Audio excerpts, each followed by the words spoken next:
es el backbone. Y el concepto que vamos tocamos antes es el backbone.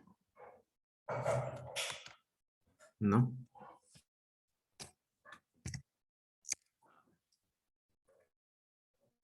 Un poco, ¿eh? ¿Qué entienden por backbone?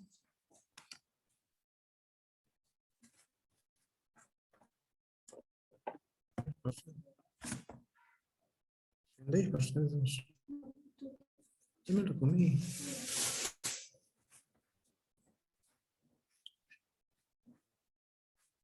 Ya les consultaba, ¿qué entienden por backbone?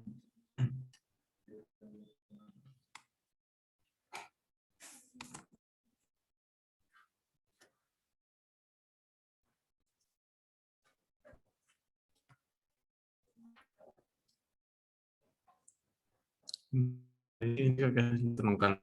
Ujú. Claro, backbone viene a ser la parte troncal de los medios de acceso, ¿no? Ahora, un medio de acceso puede ser un centro de cómputo, puede ser un campus, puede ser la red corporativa de alguna empresa y así entre sedes, ¿no? Ese concepto de la red va a ir creciendo.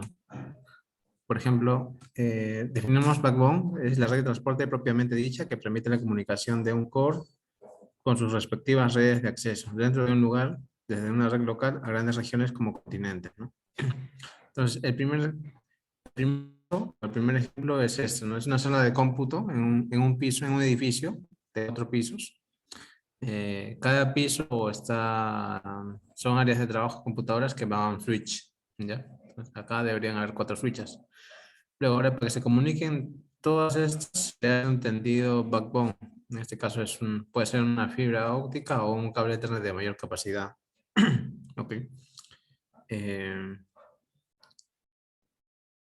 Ahora, el backbone, en otro caso, cuando ya vienen a ser edificios, en la parte izquierda de la imagen, eh, el backbone viene a ser este cable, pero ya la red de acceso es un edificio completo, ¿no? Ya no es como en el caso anterior, que es por pisos. Entonces, esto va a ir creciendo. Ahora, voy a poner otro ejemplo de backbone.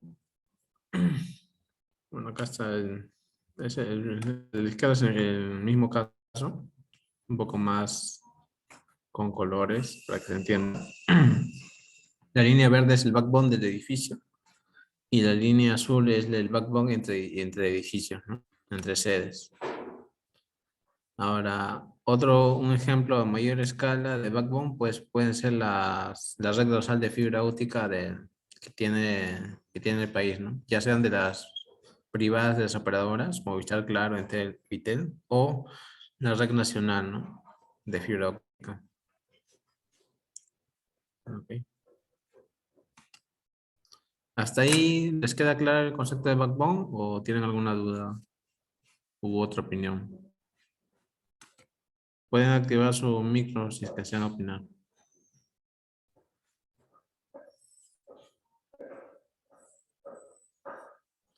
Me confirman para avanzar, por favor.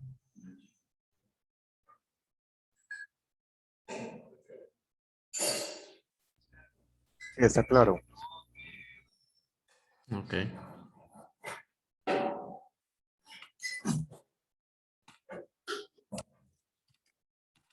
Otro ejemplo más grande, pues son los cables submarinos que hay a nivel mundial, ¿no? En el caso de Perú, tenemos 4 enlaces o 4 salidas por fibra óptica. Generalmente van al Lurín y hay otra que está en Piura, ¿no? El año pasado se ha sumado un nuevo cable submarino que es que es de propiedad de Bolivia, ¿no? Bolivia ahora tiene salida a través de Hilo, Moquegua, y esta a la vez se conecta a Perú, ¿no? Entonces, Bolivia sale por ahí. Es este punto que influye el color morado. Ya. Ahora, ¿alguien sabe o qué piensan cuando les digo de backout? ¿Qué vendría a ser backout? Ese término.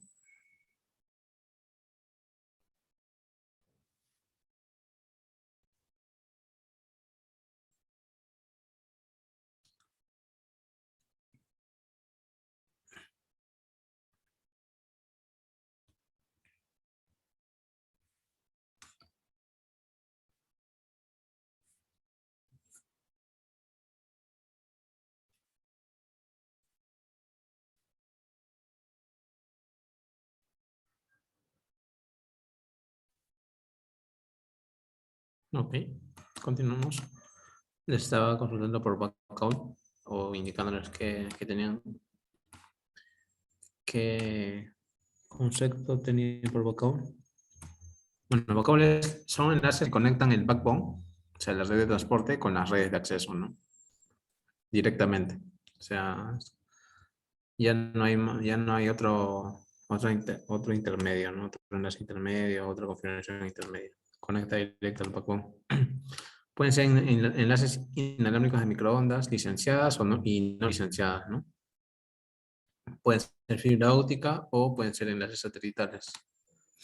¿Ya?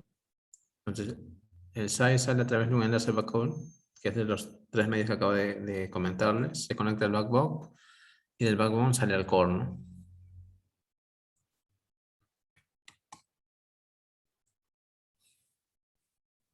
Fibra óptica. A ver. No he podido configurar bien las diapositivas ahora. Hace poco he llegado de viaje y no me dio mucho tiempo para, más que nada para que sea más didáctico. Pero bueno. Eh, la fibra óptica es una fibra flexible, transparente, hecha de silicio o plástico. Son usadas como medio para transmitir luz, donde permite la transmisión de resistencias y altas capacidades de velocidades, ¿no?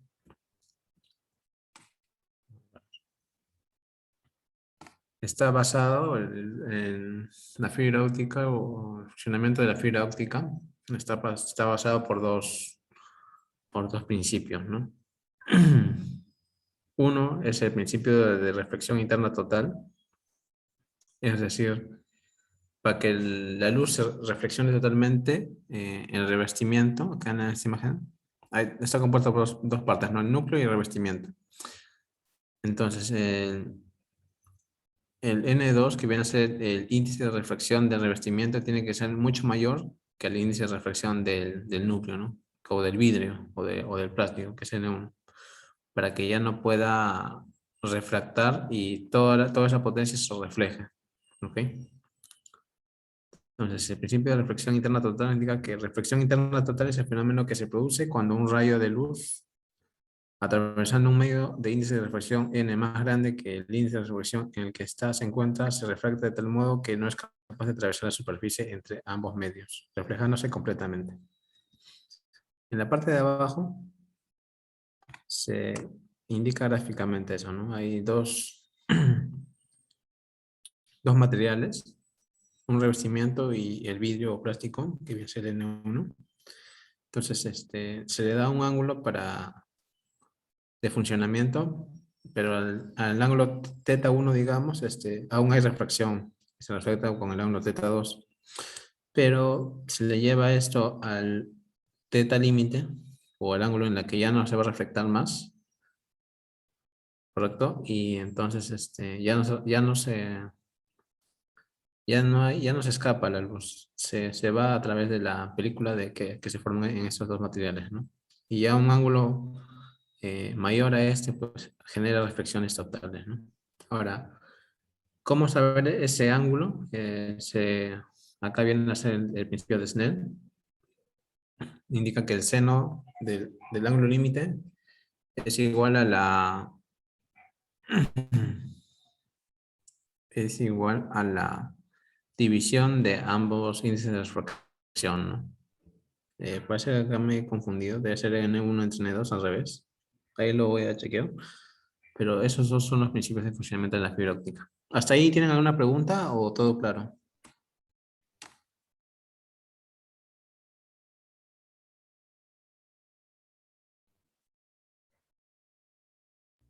Sí, tengo una pregunta. Sí, Del anterior slide, ya. Este, y ahí decía algo de red de acceso y el otro no me acuerdo qué dijo. ¿y el backbone o red de transporte? Claro, quiero saber cuál es la diferencia, ¿no? No tengo bien claro ese concepto aún. Ya, ok. Red de acceso, imagínate tu casa, ¿ya? Tu casa, para que salgas, tiene un router o un repetidor inalámbrico, ¿no? Entonces, esa es la parte principal de la red de acceso de tu casa. ¿Por qué? Porque a través de ahí van a salir diversos servicios, ¿no? Uno es el internet, otro es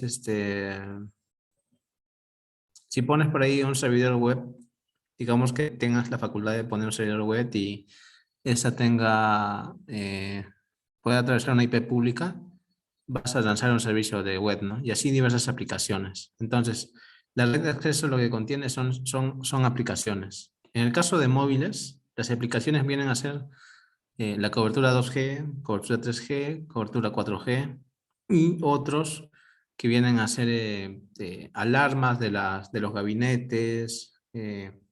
Por ahí puede haber gestión de GPS en el site. Entonces, todo eso va a un equipo, ¿no? Y toda esa red que se forma ahí internamente es la red de acceso o el site, ¿no? Y luego todo esto sale a través de un solo enlace hacia la red de transporte, ¿no? La red de transporte lo que hace es una red netamente de llevar paquetes hacia el core, ¿no? En el core, ¿qué es lo que hay a nivel de móviles? Hay una base de datos donde identifica a través de IMI u otros parámetros qué usuarios están llamando, qué número tiene hacia dónde se dirigen, cosas así. No sé si hasta ahí me entiendes o hay alguna duda más. Sí, sí, está claro. Ya. Siempre que tengan dudas traten de ponerse como consejo, ponerse ejemplos que estén dentro de sus capacidades, dentro de la vida cotidiana. Les va a ayudar bastante a comprender muchas cosas, ¿no? Lo básico y de ahí ya lo van a extender a lo que quieren llegar. Sobre esto del concepto del funcionamiento de fibra óptica, ¿lo tienen claro o hay alguna duda?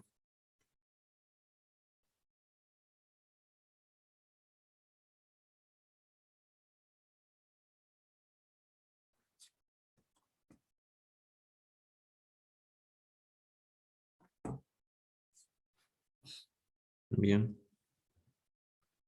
Luego, hay dos tipos de fibra óptica, ¿no? Una fibra que es la fibra multimodo y otra la monomodo, ¿no? Voy a explicar lo que es la fibra multimodo, perdón. Una fibra multimodo es aquella en la que los haces de luz pueden circular por más de un modo o camino. Eso supone que no llegan todos a la vez. Una fibra multimodo puede tener más de 1000 modos de propagación de luz.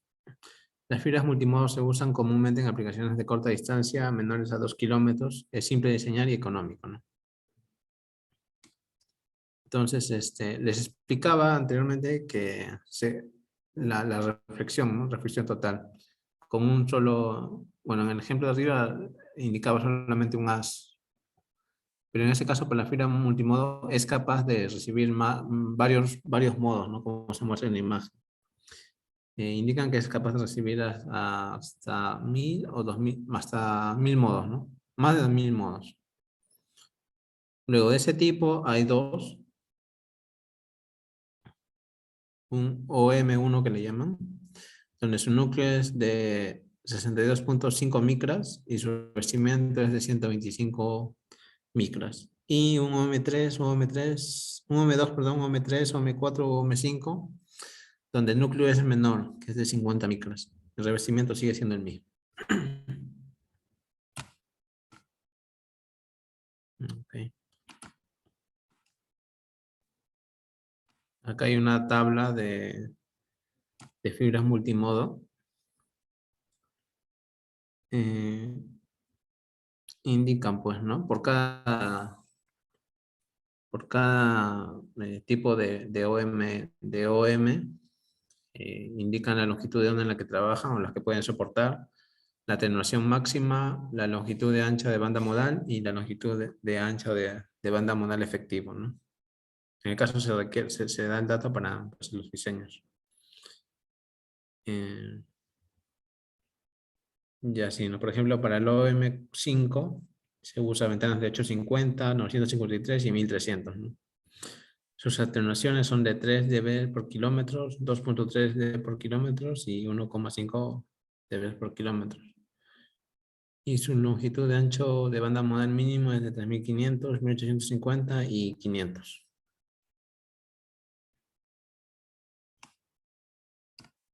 Bueno. Y ahora explico lo que es la fibra monomodo, ¿no? A diferencia del cable multimodo, acá solamente se puede transmitir un modo, ¿no?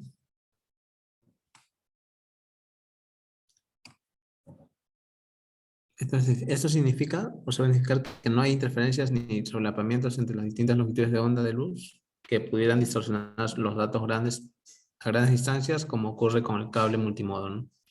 Es por eso que usan, en el caso de multimodo, usan menor longitud o está diseñado para que sea de menor longitud. En el caso de la fibra monomodo puede llegar hasta 40 kilómetros, ¿no? O más. 40 kilómetros lo mencionas porque generalmente venden los carretes así, ¿no? Pero eso se puede empalmar y seguir. Su estructura está conformada por un núcleo de 9 micras y pues el revestimiento sigue siendo 125 micras. Acá hay unos ejemplos de tipos de fibra en monomodo. Hay monomodo interior y exterior que están en las ventanas 1310, 1353 y 1550, ¿no? Su atenuación máxima para las tres es de 0,5 dB por kilómetro. Monomodo para interiores tienen las mismas longitudes de ondas, salvo que la atenuación máxima que puede resistir es mayor, de 1 dB por kilómetro. Y para monomodos exteriores, las ventanas son las mismas. En este caso, la atenuación ya no es ni 1 ni 0,5, es mucho menor, es de 0,4, ¿no? Están enseñados así porque en el lado exterior son los cables que van por postes y pues ahí pueden abarcar fibras muy, muy largas, ¿no? A diferencia de los casos anteriores, los primeros. ¿Hasta ahí tienen alguna consulta con esto de la fibra? ¿O todo claro?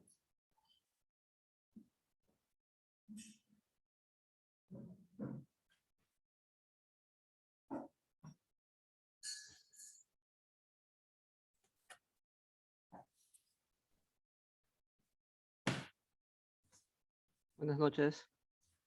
Sí. Consulta, Vladimir. ingeniero. 1383 también se usa, no había visto. Existen sí, pero no es tan comercial. Como te comento, bueno, más que nada es porque las fichas técnicas lo he jalado para dar un ejemplo, ¿no? Ahora, las Ah, aplicaciones que se dan, generalmente acá usan de 1310 y 1550, ¿no? y Son el los más 1490. comunes. ¿Cómo? El 1490. Nada, también ese. Sí, más que nada Ah, lo puse como ejemplo, ¿no? Pero ah, sí existe. Puedes averiguar. ¿Alguna otra duda o consulta? no, ingeniero, es eso, gracias.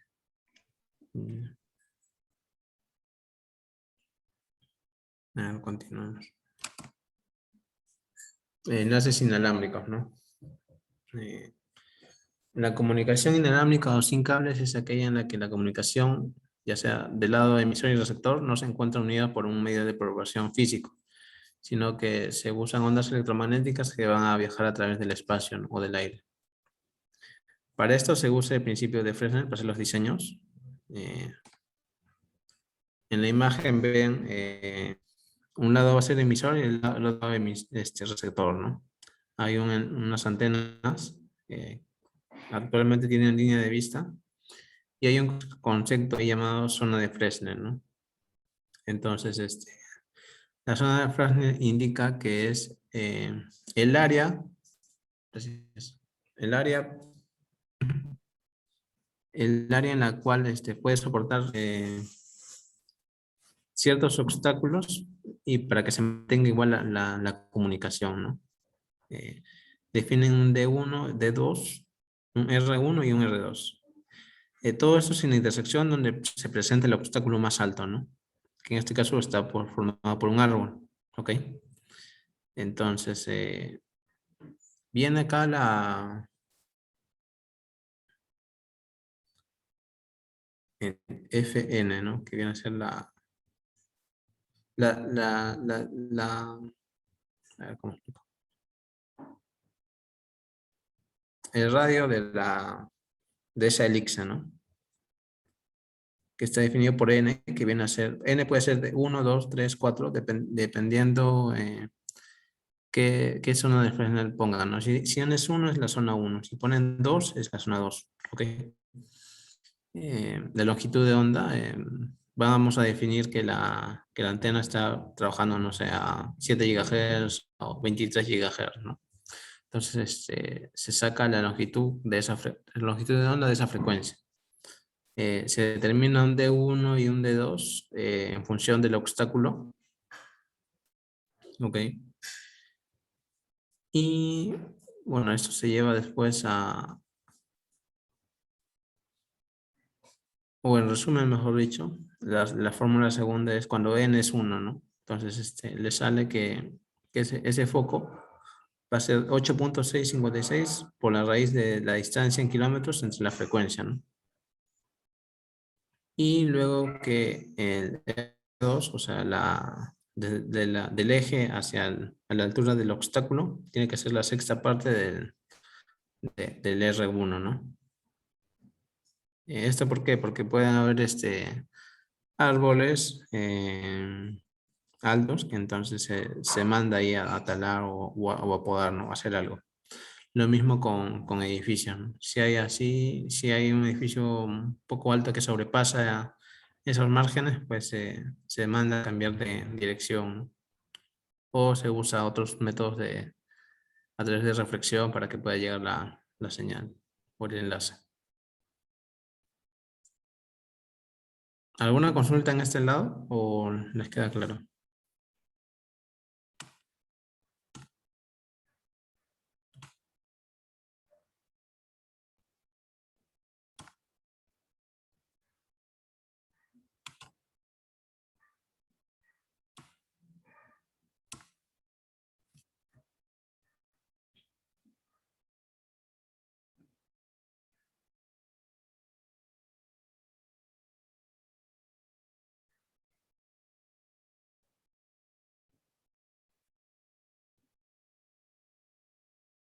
Me avisan, por favor, para continuar.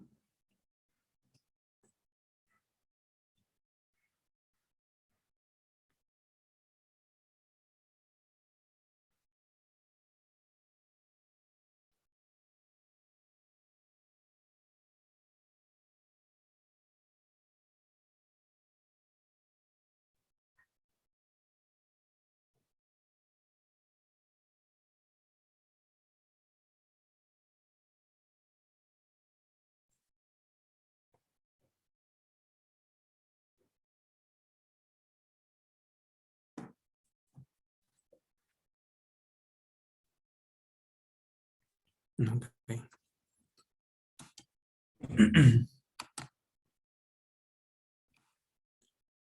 Bueno, en este caso, no sé, enlaces inalámbricos o de microondas licenciados.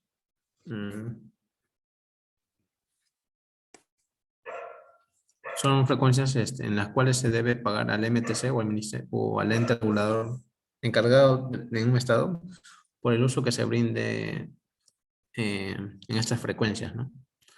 el cual garantiza la menor interferencia en los enlaces, ya que se van a usar, se van a usar canales diferentes entre enlaces colindantes o vecinos. Enlaces PRONS, se usan enlaces de 7 GHz, 13, 15 y 18 GHz, de 23 a 26 GHz y de 38 GHz.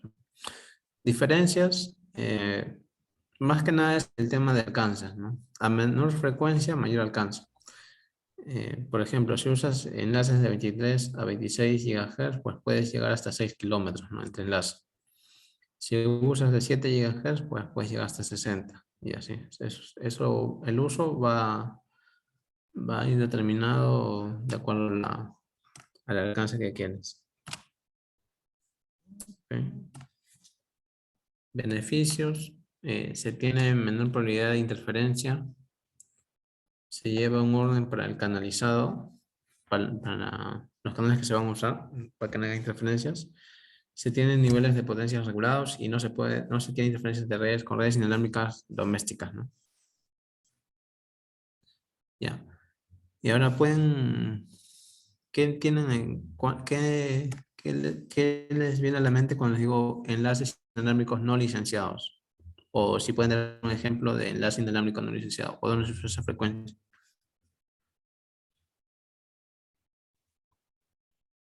Vladimir, ya. Indica que es Wi-Fi. Wi-Fi. Ya. El Bluetooth también entra ahí, ¿no? Ok. Pero hay más. Ok. A ver. Son enlaces que funcionan en las frecuencias libres indicadas en el Plan Nacional de Frecuencias, ¿no? El PNAF. Les recomiendo leer este artículo. Ahí les voy a compartir el enlace.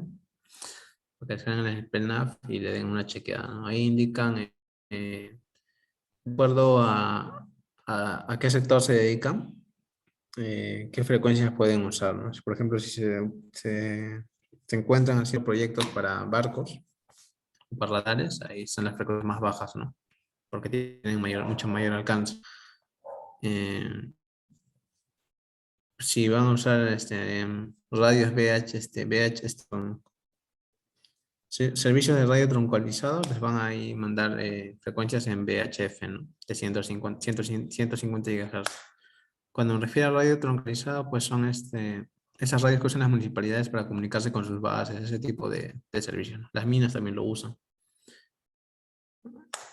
Luego están las redes móviles, 850, 1900, 700, 1100, están ahí indicadas, ¿no? Reguladas. Y así. Entonces, volviendo al tema, frecuencias libres, tenemos la de 915, la banda 900, ¿no? ¿Alguna vez alguien ha escuchado esta banda? ¿O para qué lo usan?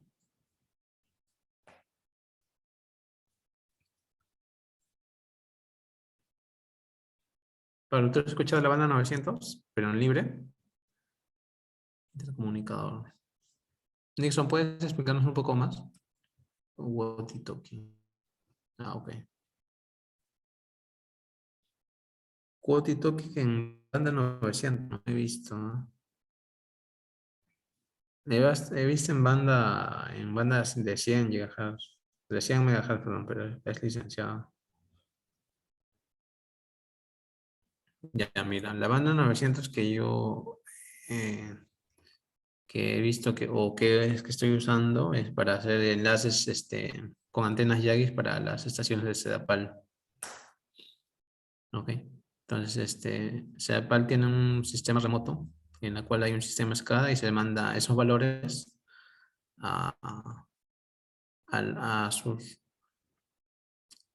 estaciones vecinas, ¿no? Y así hasta que llega a su central y la central tenga remoto de cómo están los niveles de agua, cómo están las presiones, el caudalímetro, todo eso es lo que ellos necesitan, ¿no? Entonces, una aplicación que yo he visto es se pueden lanzar pequeños valores por ahí, ¿no? O paquetes de poca capacidad. En el caso de Walkie-Talkie tendría sentido porque va a lanzarse voz y en el caso de Walkie-Talkie que uso es o bien escucha o bien recibe, ¿no? pero no puede ambos a la vez, no es un duplex. El caso de la siguiente banda, que es la de 2400, se usa en el Wi-Fi, ya, pero también se usa pues en enlaces, enlaces inalámbricos, como pueden ser en marca Ubiquiti, puede ser Radwin, y es lo mismo, el mismo funcionamiento, conectar una sede con otra, ¿no? Ahora, dificultades acá, hay muchas, porque como no es regulado, vas a ver que hay un montón de enlaces en la zona, y más si es zona, eh, si es zona industrial, porque hay un montón de empresas que usan ese tipo de enlaces, vas a encontrar bastante interferencia. Entonces, si estás trabajando en esto y tienes que dar monitoreo, vas a encontrar interferencias y vas a tener que estar viendo de canales, ¿no? Y otro también es las redes domésticas, ¿no? Las redes domésticas también influyen en esto de cierta forma, en el caso de Wi-Fi. En la banda 5, de 5 GHz, es lo mismo. También lo usa Wi-Fi, luego está empezando a usar Wi-Fi, pero también se lanzan datos, pues, ¿no? A través o enlaces inalámbricos a través de esa antena. Ventajas, más que nada tienen que ver económicas, no se realizan pagos por concesión y alta disponibilidad del espectro radioeléctrico, ¿no? Ya no tienes que estar ahí solicitando el MTC, que te den el visto bueno o ver si hay frecuencias libres o canales libres, mejor dicho, en esa banda para poder trabajar. Desventajas, malos diseños pueden causar un mal desempeño en redes inalámbricas domiciliarias, interferencias entre enlaces de la misma frecuencia y potencia limitada según el PNAF, ¿no? ¿Hasta ahí alguna pregunta o todo claro?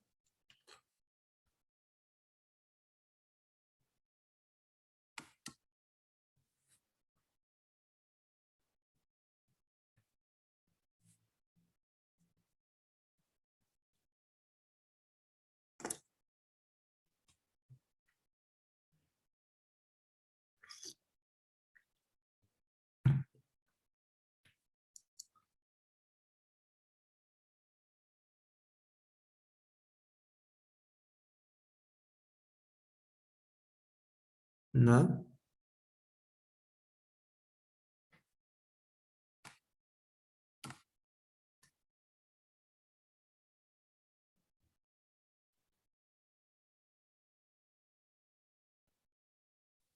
Ok. Componentes de un emisor o receptor de radioenlace, ¿no?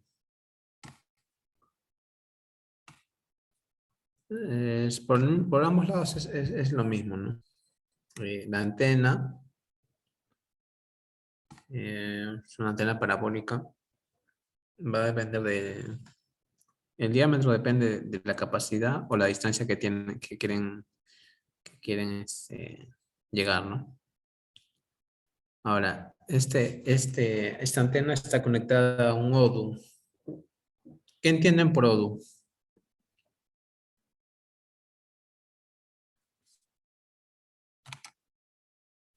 ODU.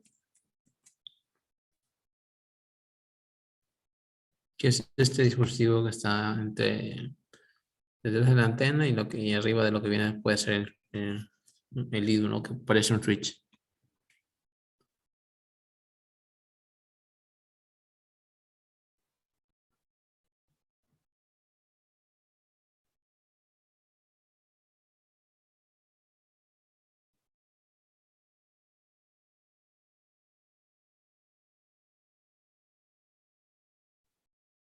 Un amplificador de Nixon.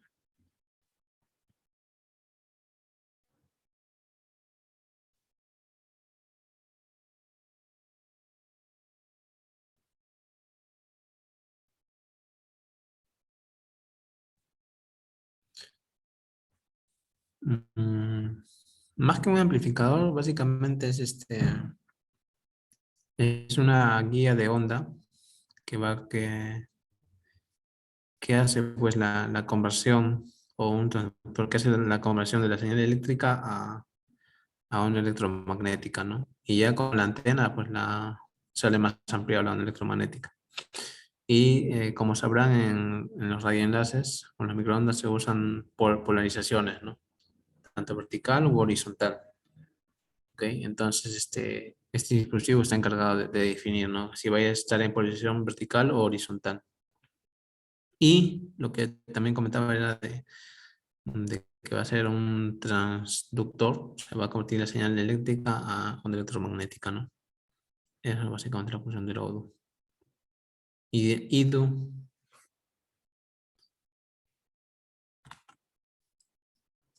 IDU. ¿Tienen alguna idea de qué es o cuáles son las funciones del IDU? ¿Qué es el IDU?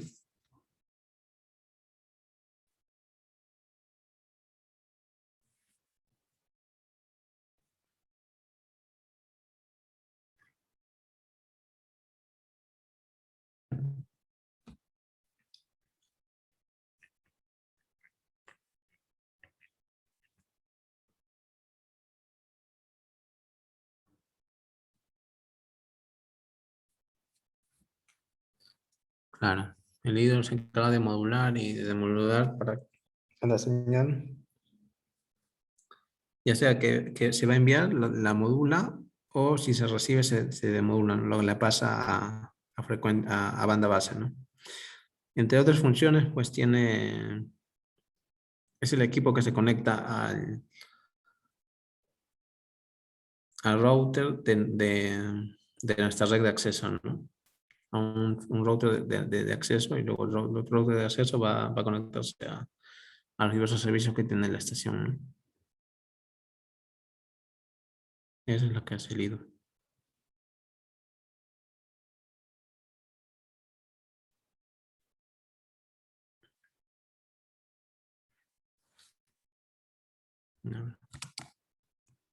Continuando ahí,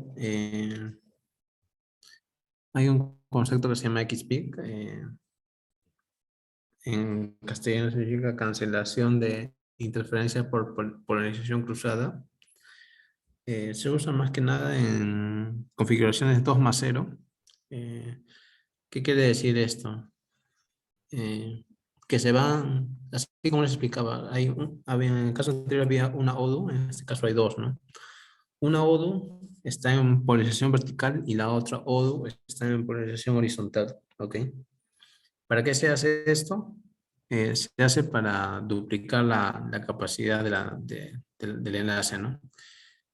Por ejemplo, si con una ODU tú puedes lanzar 25 megabits por segundo, con esta configuración de XPIC, combinando las posiciones, pues ya no llegas a 25, sino a 50, ¿no? Que es el doble. Eh,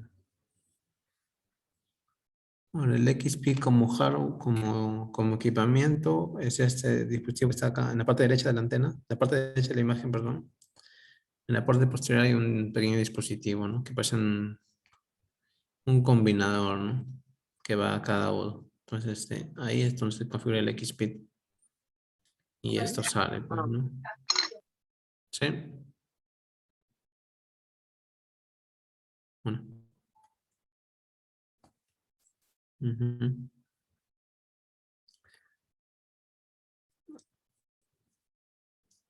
¿Hasta ahí alguna pregunta?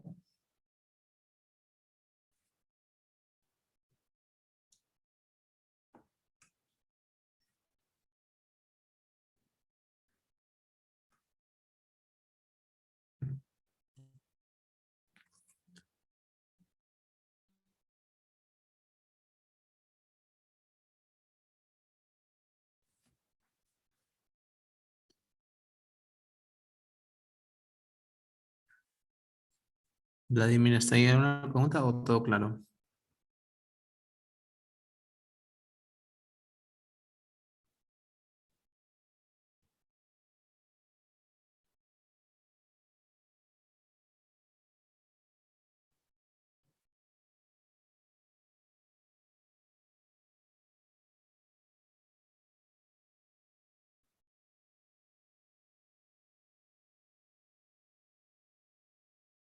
Pablo, ¿hasta ahí alguna pregunta o está bien, todo claro?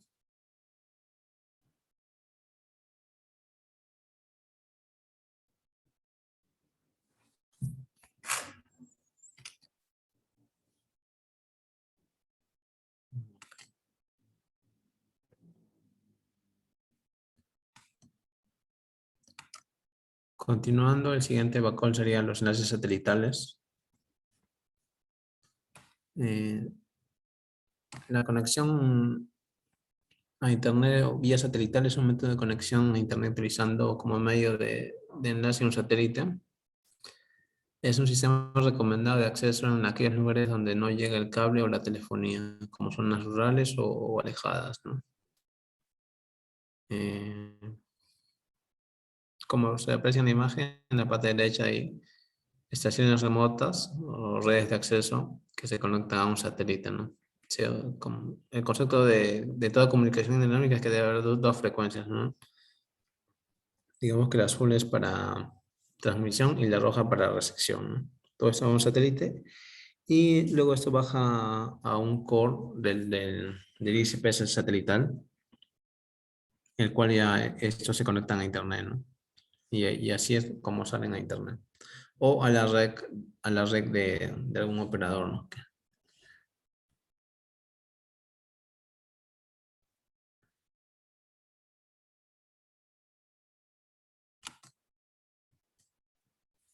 Bandas de frecuencia para el enlace satelital. He visto tres, o al menos les quiero comentar de tres, que es la banda C, la banda KU y la banda KA. Fuera de ello hay otras tres bandas más, la L, la S, la X. No las he visto, así que no puedo detallar mucho, pero bueno. Es el mismo principio. Las imágenes que están en la parte inferior, la de la izquierda, es la banda C, ¿no? De 4 GHz. Entonces, estábamos hablando de que a menor frecuencia, mayor alcance, ¿no? En este caso va a ser mayor bin, mayor amplitud de bin. Ahí se ve, que comparado con el de la derecha, que es la imagen de una banda KU, su bin es menor, es más pequeño. Entonces, y otra propiedad es que a mayor frecuencia, menor va a ser el diámetro del plato de la antena satelital para transmitir mayores velocidades de datos, ¿no?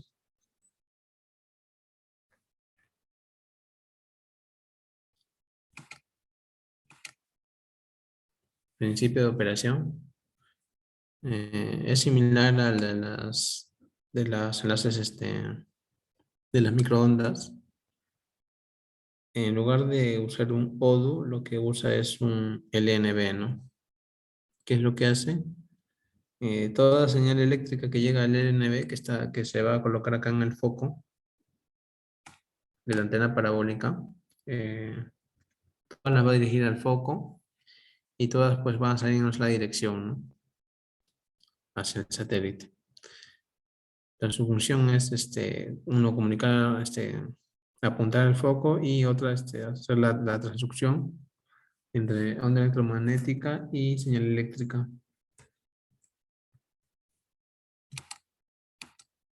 Todo esto después se conecta a un módem satelital. En este caso es un ejemplo que es un módem GLAB. Okay.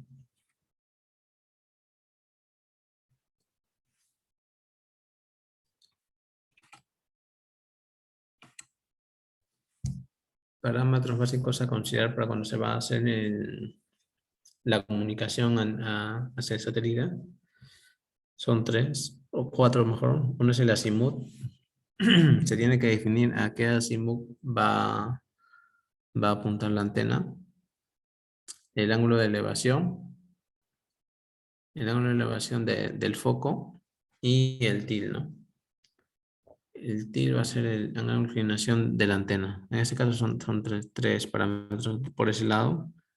Y otro palabra que es el SQF, ¿no? SQF significa factor de calidad del enlace. Cuando se va haciendo el apuntamiento que se llama hacia el satélite, te va a ir botando de valores de SQF, ¿no? Entonces, lo ideal es que hay dos valores, ¿no? Un máximo y un SQF actual. Lo ideal es que estén los más próximos. En este caso estamos poniendo un SQF de 132. Voy a ampliar un poco más la imagen. al satélite al que se está apuntando es el Amazonas 5. El azimut que se usa es de 56 grados, el ángulo de elevation de 69 y el tilt de la antena de 53, ¿no? También hay un dato que es only pole, que viene a ser la polaridad del ENB. Hay dos tipos, ¿no? Left hand, lo que quiere decir mano izquierda, o right hand, ¿no? Que quiere decir a mano derecha. ¿Esto de qué depende? Depende de la ubicación del satélite. Por ejemplo, si el satélite está eh, en el océano Atlántico, digamos, a la altura del océano Atlántico, y el lugar donde está tu red de acceso está en América, entonces está al lado izquierdo, va a ser un left hand.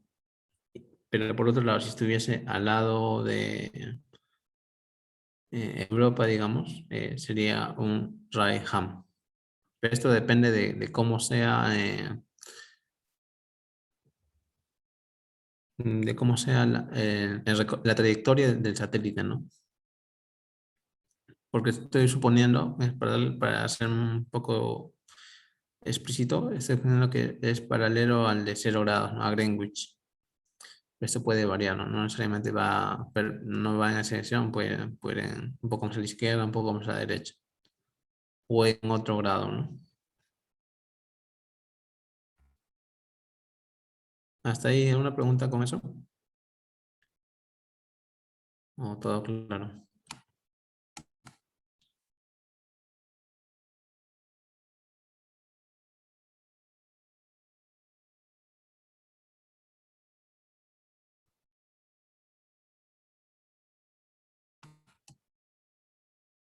¿Se ve mi pantalla? Disculpa.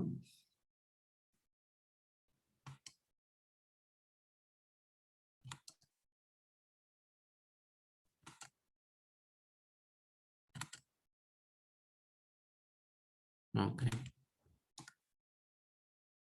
Nixon, ¿todo claro o alguna duda?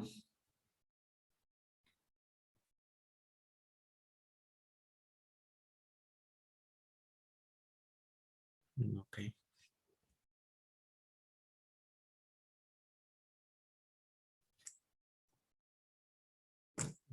23. Ya. Y por último,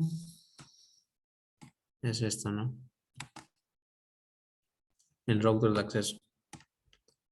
Como les expliqué o como di un ejemplo, el router de acceso en nuestra casa es el modem satélite, el modem que nos da la operador que hemos contratado, ¿no?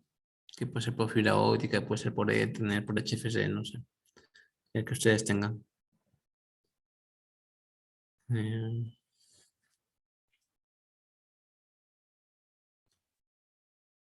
Consulta, ¿se ve en mi pantalla que dice router de acceso o está en otra diapositiva? Que acá me sale un mensaje medio raro. Ah, ya, ok.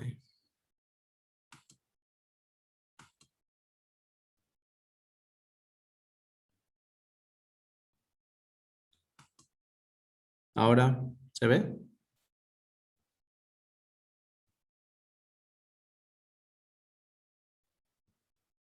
¿Sigues en versa? Sí se ve ahora, Dominic. Ya. ¿Se llegó a ver la diapositiva anterior? Donde explicaba el SQF y los ángulos para el enlace satelital o no. Sí se veía, sí se veía. Ya, ok. Entonces, ahora les comentaba, ¿no? Vamos a hablar un poco del router de acceso. Es simple, básicamente. El router de acceso, les decía, en nuestra casa puede ser el router que tenemos, que nos da nuestro proveedor, ¿no?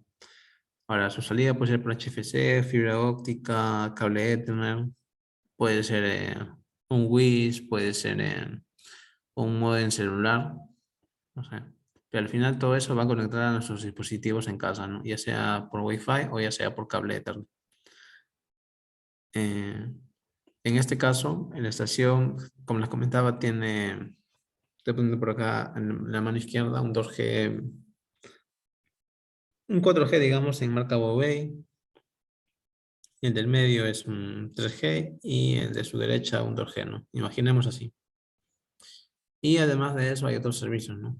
U otras, u otros datos que tienen que salir hacia una estación, que por ejemplo es el gabinete, ¿no? El gabinete tiene un puerto de alarmas, entonces a través de las alarmas que captan pueden ser diversas, ¿no? Puertas abiertas, baterías dañadas, o sea, calor, altas temperaturas, humo y así, ¿no? Todas estas señales o todos estos datos los va a ir enviando al centro de control, ¿no? Y ahí se va registrando, ¿no? Ahí se va a verificar y si es que hay algo malo se va a ir atendiendo con un mantenimiento. ¿Ok?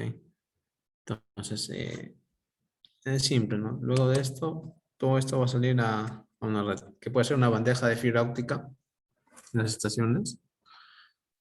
Entonces, se conecta un hilo o un par de hilos de la bandeja a un puerto del router de acceso, ¿no? Puede ser un IDU, pues se conecta por cable Ethernet o por fibra también, el que soporte entre ambos, ¿no? Y un modem satelital. Modem satelital sí no he visto que se conecte a través de fibra hacia el router, pero sí por cable Ethernet, ¿no?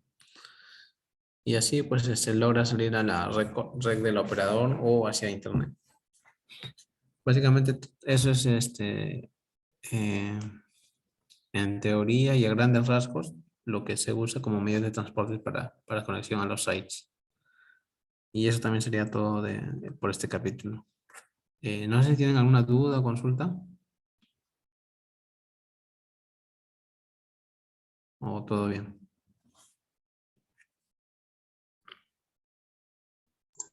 El uso de esas tecnologías depende del tráfico que se quiera pasar, ¿no? Uno es el Ya. tráfico. O sea, si es un tráfico grande, se usa fibra o microondas, ¿no? De preferencia fibra. Pero también hay otro factor, ¿no? Uno puede ser el factor geográfico, que por ejemplo estás en un centro poblado y no te llega fibra y tampoco te llega microondas. Entonces, ¿qué es tu única salida por ahí? Pues es un enlace satelital. Más que nada, depende de esas dos cosas. Por ejemplo, en el sitio que estuve ahora último, es una planta de gas enorme, pero no sale con fibra hacia internet. Sale a través de enlace satelital. ¿Por qué? No es que la empresa no tenga los recursos mm, para ponerlo, ¿no? Poner un enlace de fibra, un enlace de microondas de mayor capacidad. El tema es la distancia, el tema es la ubicación donde se encuentra. No hay una carretera o cercana o lo suficientemente cercana como para poner un enlace de fibra óptica ahí, ¿no? Y esos motivos se usan.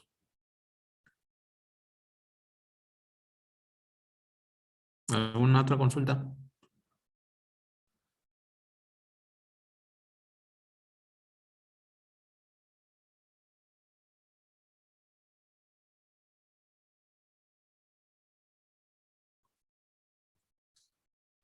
Tengo una duda. ¿Qué actividades como entregable o como tarea creen que se debería sacar de acá?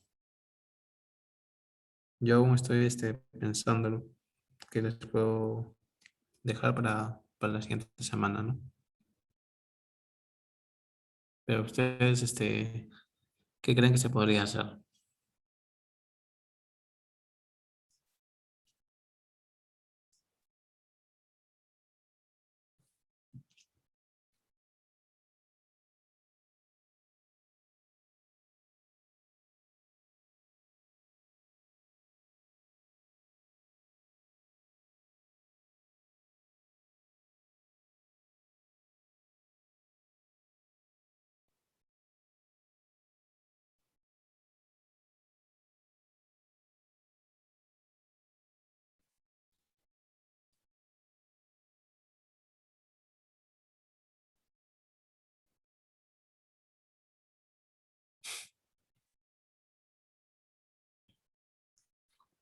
Un diseño de enlace de fibra y radioenlace. Creo que los que estamos acá, todos ya somos egresados y sí son capaces. Pero creo que les va a demandar demasiado tiempo hacer un diseño.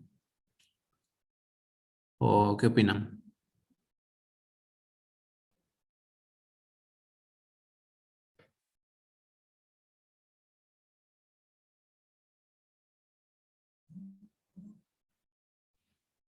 Lo que sí estaba pensando es, hay algunos puntos que están un poco sueltos en este capítulo, que sí se los podría dejar, ¿no? Por ejemplo, averiguar sobre el Amazonas 5, que es el satélite que se usa acá para...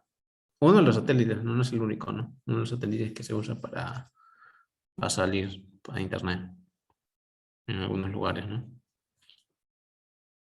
Eh, Otra actividad respecto al transporte.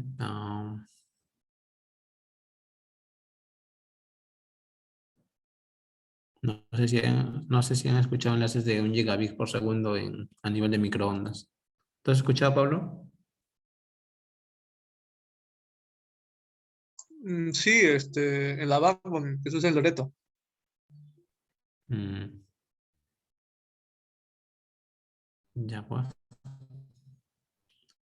Voy a tratar de buscar unos puntos interesantes y puedo dejar eso como tarea, ¿no? Un pequeño informe, una diapositiva, como están haciendo, ¿no? 5 páginas. Roberto, allá en Bolivia, ¿qué tipo has escuchado un tipo de enlace satelital que usan? Y bueno, Gila también. Disculpa.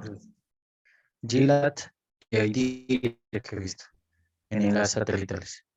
Ya, pero esas son las empresas, pero el satélite propiamente dicho, ¿conocerás? Ah, el Tupac Katari, el Tupac. Ah, ya, ya, pues voy a apuntar estas cositas para ir dejándolas, ¿no? Entonces, de tal forma de que la siguiente sesión sea un poco más provechosa entre todos.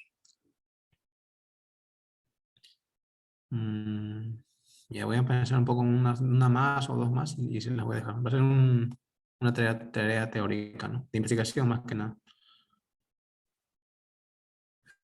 Hasta acá hemos terminado. La siguiente sesión va a ser posiblemente sea el martes, ya para finalizar, sería la última sesión de mi parte.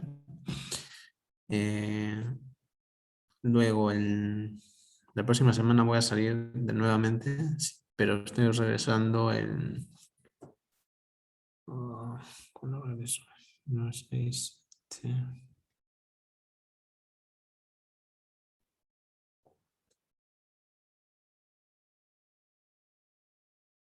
Para el lunes 18 ya estoy acá, ya libre. Pero quiero finalizar el siguiente martes con el tema con el tema 6, ¿no? Que serían otros sistemas que acompañan que complementan la red o las estaciones de red móvil, ¿no? Que pueden ser control de acceso, puestas a tierra, para rayos, tipo de torres, cosas así, ¿no? También va a ser teórico, porque no hay alguna forma en la que esto lo venga en la práctica, ¿no? Entonces, eso sería de mi parte. ¿Ustedes han avanzado o tienen algo para compartir de la tarea 4?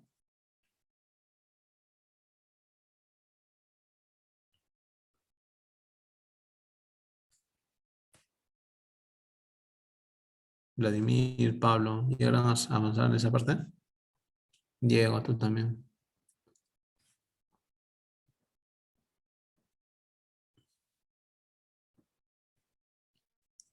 Ya.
Hay una consulta sobre ARFSN. Félix, ¿tú tienes alguna idea de qué pasa, o qué entiendes tú por eso? ¿O no tienes una idea? Sí, había. Hola, buenas noches. Sabía que tenía que ver con la frecuencia de la portadora, pero había leído que inclusive hay una fórmula para hacer un cálculo, pero no lo comprendía muy bien con los canales o número de canales, algo de eso.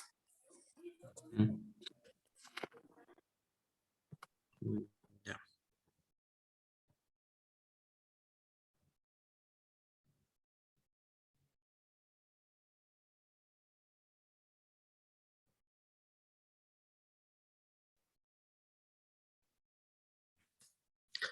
El ERFSN va a ir, se usa, como has mencionado, ¿no? Se le va a poner un código de acuerdo a los canales que se van usando en las diversas bandas de la celda, ¿no? O sea, si por ejemplo una celda o un sector de una celda soporta 20 usuarios o tiene 20 usuarios en ese momento, van a existir 20 canales, ¿no?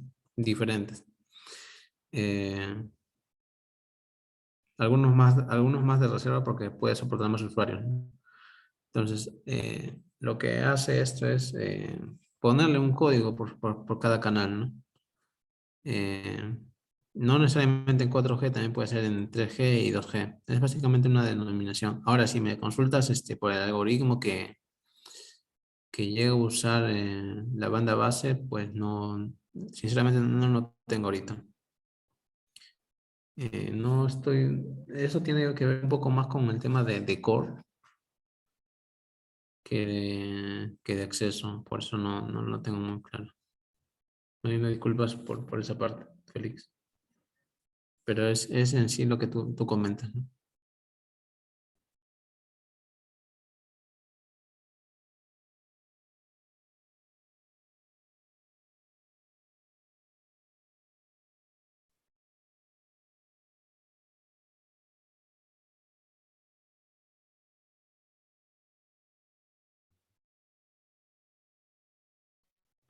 ¿Alguien más tiene alguna pregunta o duda o sugerencia?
Bueno, muchachos, lo dejaremos por ahora. Voy a coordinar con Caleb que si avanzamos el martes en la siguiente semana y sería la última sesión o el jueves, ¿no? Eso sería todo de mi parte por ahora.